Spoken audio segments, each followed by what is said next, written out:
안녕하세요, 바이크존입니다. 오늘 레벨 1100에 대한 차량 소개와 함께 이 옵션 장착된 것도 설명을 드릴 거고요. 지금 현재 앞에 있는 차량이 레벨 1100 DCT 버전입니다. 두 가지 모델이 출시가 됐죠. 지금 보여지는 DCT 모델하고 투어 DCT라고 부르고요. 스탠다드 MT 모델은 기존의 기아를 변속하는 클러치가 있는 방식. DCT가 나오면서 혼다 차들이 굉장히 조금 이 편한 라이딩을 추구하시는 분들한테 각광을 받고 있습니다. 두 개의 갭은 가격 차이가 300이 나지만 300만 원 이상의 값어치란다는 평이 많고, 조금 이제 컨트롤이 익숙치 않은 분들에게는 DCT가 굉장히 반가운, 한마디로 자동차로 따지면 오토매틱이 되겠죠. 그리고 이 DCT의 장점은 시프트 컨트롤이 되기 때문에, 엔진 브레이크 컨트롤까지 다 되기 때문에 이 속도가 감속이 될 때도 기아 상승만 자동으로 하는 게 아니라 트랙션을, 뒷바퀴에 트랙션을 걸어주는 역할까지 모든 것들이 굉장히 발전이 됐습니다. 그래서 지금 이 DCT 버전에 대한 소개를 드릴 거고, 엔진은 직렬 2기통이죠. 직렬 2기통이라고 하는 거는 그 엔진 배열 방식인데요. V형이 있고 직렬 형식이 있습니다. 직렬 형식이라고 하는 거는 옆으로 나란히 있다는 거고, 많이들 들으셨을 거예요. 유럽 차들이나 V 형식 2기통이어도 V자 모양으로 앞뒤로 되어 있는 게 이제 V 형식의 2기통이 되겠죠. L 형식도 있지만 지금 이 차량 같은 경우에는 지금 직렬 2기통이고 배기량은 1084는 이제 1100의 반올림이 됐다는 얘기겠죠. 1084cc입니다. 냉각은 당연히 순행이고, DCT 버전이나 수동 버전이나 기아 단수는 6단입니다. 6단 DCT, 6단 MT 이렇게 돼 있고, 연비는 공인 연비는 사실 DCT하고 순행 버전 MT 버전까지 다 차이가 없어요. 크게 31리터 나와 있고요. 리터당 MT 버전이 조금은 높은데 31.5니까는 사실 그렇게까지 큰 차이가 있다고 보기엔 좀 어렵겠죠. 연료 탱크 용량은 13.6리터가 똑같이 들어갑니다. 출력은 동일하게 7000rpm에서 87마력을 내고 있고, 토크 값은 똑같이 10입니다. 치수는 사이즈는 당연히 같겠죠. 사이즈는 전고 높이가 조금 차이가 있긴 한데, 이게 아마 옵션 때문에 이럴 것 같고, 시트 높이는 700으로 동일합니다. 700이기 때문에 여성 라이더들도 충분히 발착지성을 확보할 수 있는 시트고를 가지고 있어요. 차량 중량은 252 MT가 아니고 DCT, 225kg가 MT. 아무래도 변속기가 들어가다 보니까 25kg 정도 DCT 버전이 더 무거운 거를 나타내고 있네요. 타이어는 130 들어갔고 후륜은 180. 이것도 동일하고요. 디스크는 지금 전방 후방 다 싱글 디스크로 되어 있는데 330mm짜리가 들어가 있어요, 전방에는. 그래서 충분히 디스크 하나로도 제어를 충분히 할 수 있는 정도의 대구경 디스크가 들어가 있습니다. 모든 등화류는 다 LED. 요즘 추세죠.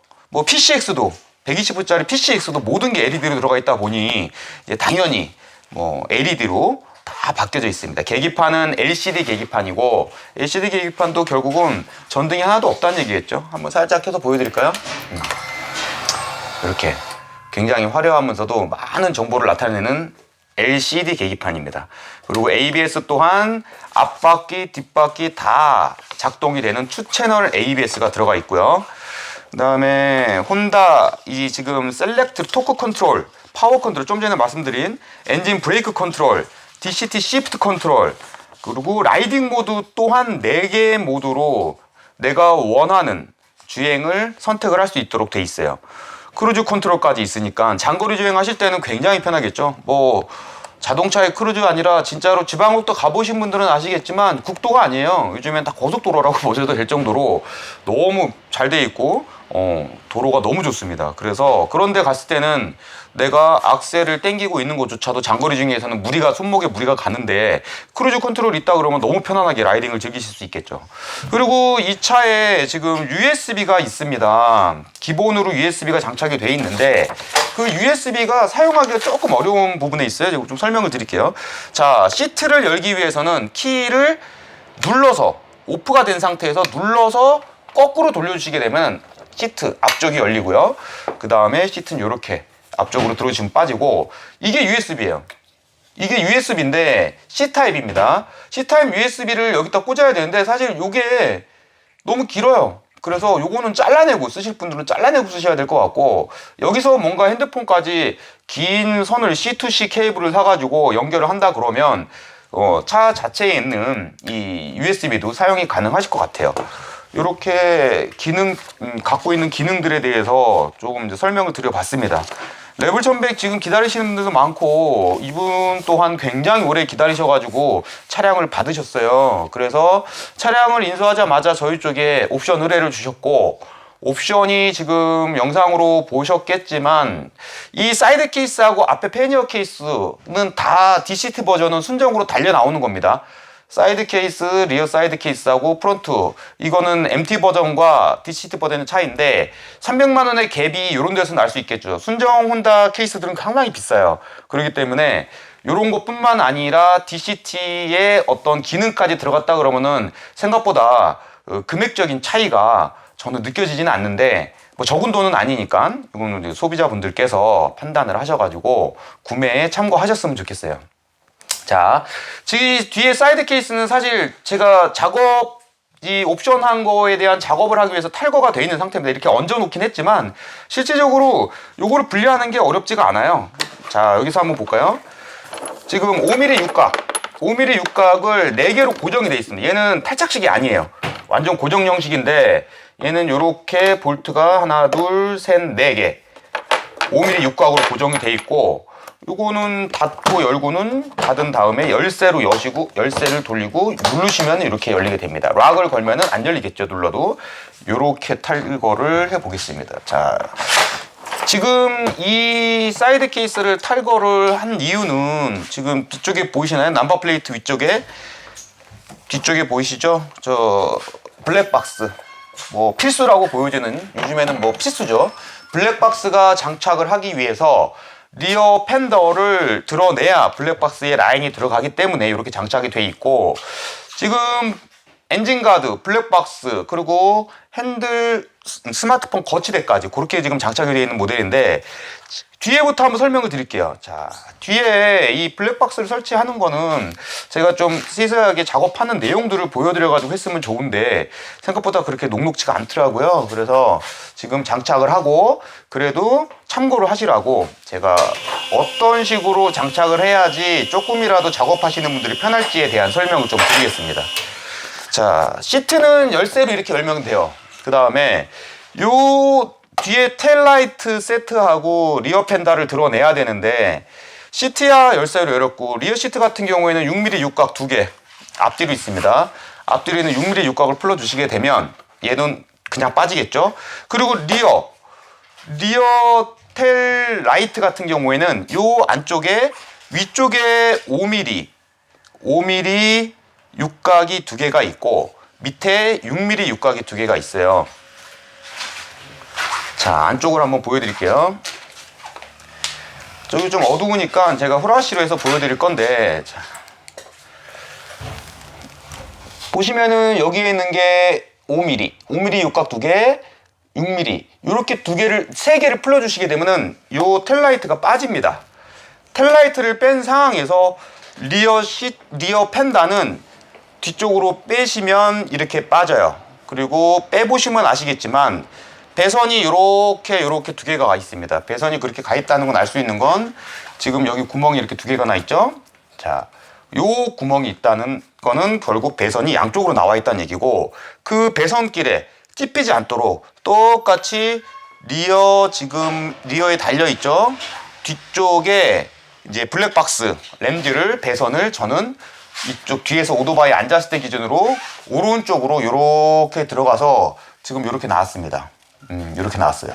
이렇게 나오게 이제 본체가 여기 있으니까 그렇게 나올 수밖에 없죠. 그리고 자 이렇게 보니까는 배터리가 어디 있는지 모르시겠죠. 배터리는 전원을 따야 되는데 배터리는 요 지금 조그만한 공급 박스 밑에 보시게 되면 본체는 여기 들어 있습니다만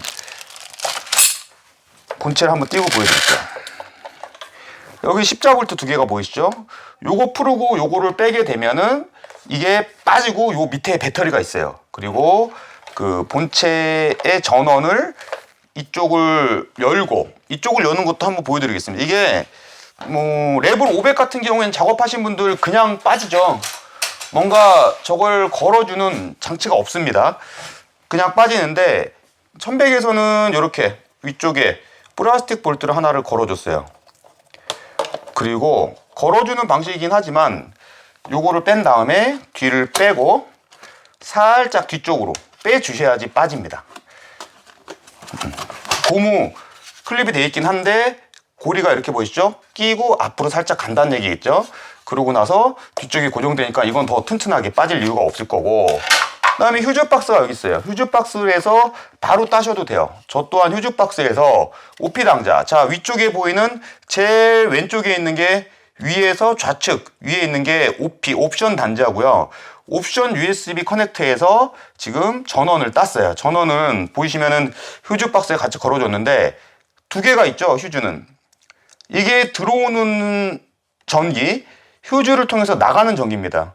근데 들어오는 전기에서 따고 블랙박스 휴즈는 따로 걸어줬습니다. 이유가 만약에 문제가 돼가지고 휴즈가 나가더라도 다른 옵션을 사용할 수 있도록 이런 식으로 설치를 했죠. 자, 전원 따는 거 그리고 마이너스야 이거 지금 열면은 배터리가 밑에 보이기 때문에 직접 마이너스는 거기서 따시면 되고 되게 탱크를 드러내지 않고도 작업이 가능하도록 돼 있어요. 탱크를 드러내지 않고 작업은 가능하고 깔끔하게 마무리가 되는 게 레벨 1100이고 지금 여기를 하나 살짝 열어서 보여드릴게요. 여기도 5mm 육각으로 간단히 빠지는 구조입니다. 볼트를 푸는 것들은 거의 볼트를 푼 다음에 뭔가 걸어주는 부분이 있어요. 여기 보이실까요? 여기 보이실까요? 이거를 걸고 이렇게 앞으로 밀고 볼트를 체결하는 거기 때문에 혼자서는 빠질 수가 없겠죠. 이 볼트를 풀어야지만 빠지는 구조고 여기를 열어서 보여드리는 이유는 지금 여기에 보이는 게 이그니션 코일이라는 부품입니다. 얘가 하는 역할은 일반적인 전기의 신호를 받아서 그 신호를 플러그로 보내주는 데 있어가지고 고용량의 전기를 변환시켜주는 거기 때문에 얘는 좀 피해가지고 설치를 해주시는 게 좋아요. 여기다가 걸거나 하면 지금 보이시죠? 쭉 가서 플러그로 들어간 거 굉장히 고전압이 나오기 때문에 노이즈가 발생이 돼가지고 블랙박스에 노이즈가 끼는 현상들이 나올 수도 있어요.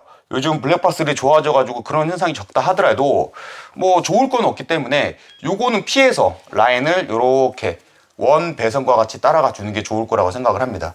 자, 요렇게 따라왔죠? 그 다음에 앞에 볼까요? 앞에도 마찬가지로 원 배선. 혼다의 제작자들이 만들 때는 다 이유가 있겠죠. 혼다의 제작자들이 만들 때 그 배선이 핸들이 움직이는 데 있어가지고 왜 그렇게 만들어놨는지를 생각해 보시면 저희가 뭐 굳이 저희의 독창적인 아이디어로 배선을 따로 갈 이유가 없어요. 케이블 다 이런 건 끊어주시고. 자, 그러면은 요 배선 따라가지고 올라가가지고 이분은 지금 여러 가지 위치를 고민을 하셨어요. 고민을 하셨는데 지금 프론트 패니어의 제일 가운데다 했습니다. 이유가 시인성이죠. 블랙박스의 목적은 무조건 시인성이라고 저는 생각을 하는데 위치를 보면은 여기 우측 뭐 좌측 여기 이 윙카 자리 옆에다가 이렇게 닿는 경우들이 있어요. 물론 시야가 나오긴 합니다만 오토바이 입장에서 바라봤을 때 내가 사고가 나거나 뭔가를 저장을 해야 되는 입장에서 보면은 무조건 가운데에서 한쪽이 튀어지지 않고 보여지는 게 제일 좋죠. 물론 이렇게 달 수 없는 구조의 차량들은 어쩔 수 없이 뭐 이런 부분이나 이런 부분으로 좀 이용을 해야 되겠지만 여기다 다는 걸 싫어하시는 분들도 있어요. 왜? 뭐 모양을 해친다는 뭐 그런 분들도 있죠. 디자인 쪽으로 왜 뭔가 이게 없으면 깔끔은 할 텐데 하지만 이분께서는 블랙박스의 목적에 충실한 데가 더 좋다 하셔가지고 지금 저곳에 위치되어 있습니다. 뭐 저 또한 블랙박스라는 개념을 생각하면은 시인성 확보가 제일 중요하고, 자동차들의 경우도 그렇잖아요. 운전석과 조수석 사이에 거의들 장착을 하시게 되는 그런 형태죠. 오토바이도 똑같다고 생각합니다. 오토바이는 더 중요하죠. 그리고 이게 내가 어떤 각도에 서 있을 때 어떤 각도에서 무슨 일이 생길지 모르기 때문에 항상 중심이 중요하다고 생각을 합니다. 그리고 여기 쪽에 와보시면은 핸들 왼쪽에 거의 대부분 이렇게 하시죠. 핸들 왼쪽에 램 마운트가 달려 있어요. 램 마운트야 뭐 아시겠지만 핸드폰 거치대고, 램 마운트는 지금 다 하시는 건 어렵지 않은데 한 가지 주의사항이 있어요. 이게 사이드 브레이크가 여기 있어요. 자, 당기면 이렇게 사이드 브레이크가 걸립니다. 뭐 고급 버전이라 별게 다 있어요. 자, 사이드 브레이크는 이렇게 당길 수 있도록 거리를 유지를 했는데, 자, 사이드 브레이크의 해제 버튼이 여기 있습니다. 그래서 이거를 누를 수 있도록 위치를 잡고 밑에 유형 브라켓을 걸어 주셔야지 사용하는데 문제가 없겠죠. 이렇게 위치를 잡아주시고, 이 사이드 브레이크 해제 버튼, 요 버튼에 지장을 주지 않는 위치를 잡아주셔야 될 것 같아요. 핸드폰 거치대 할 때는 요거 여기다가 달게 되면은 달 수는 있겠지만 사이드 브레이크에 걸리겠죠. 얘가 이렇게 올라오니까. 그래서 핸들에는, 미러에는 고정을 못 할 것 같아요. 레벨 1100에든 무조건 핸들 파이프 쪽에다 하시는 게 권장이 됩니다. 그 다음에 장착하신 거는 해코앤베커의 엔진 가드인데요. 자, 지금 밑에 보시면 제가 엔진을 지금 받쳐놨어요. 엔진을 받쳐놨는데 왜 받쳐놨을까요? 이유는 엔진 가드를 달기 위해서는 엔진 볼트를 풀러야 돼요. 이거 뭐 간혹 가다가 혼자 자가장착 하신다고 하시는 분들 엔진 이탈이 돼가지고, 지금 이것도 마찬가지로 지금 2개의 엔진 볼트를 풀러야 되는데, 물론 2개를 풀은다고 훅 떨어지거나 그러진 않습니다만 어느 정도의 유격이 있기 때문에 이탈이 될 수 있겠죠. 그래서 엔진 가드, 엔진 볼트를 풀 때는 항상 엔진을 이렇게 지지를 해놓고 움직이지 않도록 엔진이 딱 그 자리를 볼트를 빼더라도 유지할 수 있는 정도의 높이로 받쳐놓고 꼭 작업을 하셔야 돼요. 요거를 간과하고 하다가 엔진이 이탈돼가지고 나중에 볼트 안 들어가가지고 고생하시는 분들 꽤 많아요. 그래서 요렇게 또 엔진 케이스에 문제가 되지 않도록 요런 나무 이런 것들을 덧대가지고 이렇게 쇠하고 쇠는 부딪히지 않도록 해가지고 받쳐놓은 이후에 작업을 하게 되는데, 자, 여기에 보이시겠지만은 엔진이 들어간 위치 보이시나요? 자, 고정이 되어 있는 거는 위아래 두 군데예요.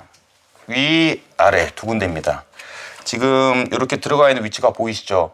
요거는 실제로 오토바이를 보셔야지 더 확연하게 아실 수 있을 것 같은데, 나중에 뭐 자가장착을 하신다 그러면은 뭐 해보실 수는 있겠지만 저는 이거는 좀 숙련된 작업자한테 요청을 하시기를 권장을 드려요. 왜냐하면 엔진 볼트를 풀는다는 거는 엔진 볼트를 조이기도 해야 된다는 얘기잖아요. 근데 엔진에 대한 토크 값이라든가 그런 기본적인 이해도가 없으신 분들이 하게 되면은 이건 좀 치명적인 문제가 생길 수도 있기 때문에 꼭 숙련된 작업자한테 의뢰를 주시기를 바라고요. 요 위에 볼트 같은 경우에는 순정 볼트를 씁니다. 그리고 밑에 볼트는 여기에 동봉된 해코앤베커에서 제공하는 볼트를 쓰게 되고, 이 옆에 보면은 엔진 가드 카울들이 있어요. 엔진 가드 카울은 양쪽을 다 탈거를 해주셔야 돼요. 양쪽을 다 탈거를 해주셔야 엔진을 걸 수가 있고요. 반대쪽도 한번 보여드릴게요. 반대쪽도 지금 장착은 되어 있지만 이 카울이 실제로는 한 몸입니다. 이렇게 연결되어 있고, 이 카울을 탈거를 한 다음에 볼트 4개 풀러서 5mm 볼트 4개 풀러서 탈거를 한 다음에 작업을 해주셔야 돼요. 이유는 이 볼트가 안 들어가요. 이게 되어가지고 아니면 스크래치를 낼 수도 있고, 그래서 이 볼트는 동봉되어 있는 볼트 순정을 뽑아내고 와샤를 끼운 후에 쭉 끼워주시면 되는데, 주의할 사항이 이 뒤쪽에 순정 엔진 미미 부싱이 들어가 있어요. 이 부싱이 볼트를 빼면 빠지는데, 만에 하나라도 이 부싱을 잊어먹고 안 끼게 되면은 뭐 볼트가 한없이 조여지면서 엔진 형태가 틀어지겠죠. 이런 거 주의하셔야 돼요. 그래서 빼기 전에는 항상 위치를 잘 보시고 누락되는 게 있는지 없는지, 그리고 항상 테이블은 깨끗하게 해놓고 하셔야 이 차에서 뭔가라도 빠졌을 때 여기서 빠졌다는 걸 아실 수가 있을 거예요. 네, 그렇게 작업을 하시는 게 좋고, 위에 볼트는 지금 요 볼트예요. 요 볼트인데 요 볼트 지금 눈으로 보셔도 카울에 대어가지고 공구가 들어갈 수가 없죠. 그렇기 때문에 카울을 다 빼야 되는 거고, 이 볼트는 순정 볼트입니다. 순정 볼트를 사용을 하는데 이 안에 보면 여기도 부싱이 들어가요. 이 부싱은 원래 거의 순정은 요 지금 엔진 가드 브라켓이 들어가는 정도만큼 더 긴 부싱인데, 지금 요 짧은 부싱으로 바꾸면서 그 사이에 엔진 가드에 브라켓이 들어가도록 설계가 됐기 때문에 좀 짧아진 거죠. 이 짧아진 이유가 이해되시죠? 엔진 가드가 거기에 걸려야 되기 때문에, 같이 걸려야 되기 때문에. 그리고 쇠 두께가 지금 보이시는 굉장히 두꺼운 튼튼한 쇠로 돼 있어요. 가드 역할을 충분히 할 것 같습니다. 그래서 요것 또한 끼실 때 굉장히 양쪽의 균형이 잘 맞춰져야지 껴지기 때문에 이것도 주의하시고, 항상 이런 작업을 하실 때는 다른 부분에 스크래치가 날 수 있도록 보양을 하시고 하기를 권장을 드립니다. 자, 레블 1100의 옵션을 할 것들이 그렇게 막 많지는 않아요. 그런데 뭐 기본적으로 달려있는 사이드 케이스가 있다고 하는 건 탑 케이스라든가 이런 것들은 뭐 추가적으로 안 하셔도 될 것 같지만, 엔진 가드하고 블랙박스 정도는 당연히 하셔야 되지 않을까라고 저는 생각을 합니다. 뭐 요즘에는 블랙박스에 대한 이해도가 많이 좋아지시고 적게나마 보험료 할인도 되기 때문에 안 하실 이유가 없죠. 그리고 뭐 내 마음이 편해지잖아요. 그래서 블랙박스 장착을 이렇게 하고, 블랙박스하고 지금 엔진 가드, 그다음에 핸드폰 거치대까지, 랩 마운트 핸드폰 거치대까지 작업을 한 차입니다. 초반에 레블 1100에 대한 재원을 어느 정도 제가 소개를 드렸는데요. DCT냐 MT냐 개인적인 분들에 따라 가지고 선호하는 게 차이가 있을 수는 있을 것 같아요. 그리고 제가 드리는 의견으로는 300만 원 갭에 요 사이드 케이스하고 이런 옵션이 기본적으로 달려 있으면서 DCT까지 들어갔다고 하면, 저도 사실 MT를 더 선호는 했었어요. 예전에는. 왜? 오토바이 타는 맛이 변속을 해야지 라는 이런 생각을 가지고 MT를 선호했었는데, 이제는 제가 만약에 두 가지 중에 고르라 그러면 저는 DCT 갈 것 같아요. 왜냐면은 너무 편합니다. 사실 얘는 스포츠 주행을 하는 모델이 아니에요. 스포츠 주행을 할 이유가 없죠. 뭐 간간히 이렇게 당길 때는 뭐 그래도 배기량이 있으니까는 충분히 느끼실 수는 있지만, 스포츠 주행을 하면서 뭔가를 할 이유가 없는 차라고 저는 생각을 하고, 투어러기 때문에 편하게 가는 게 더 좋지 않을까. 또 크루즈 컨트롤까지 있으니까 그런 생각이 드네요. 자, 이상 레블 1100에 대한 신차 재원 소개 및 옵션에 대한 간단 설명 드렸습니다. 감사합니다.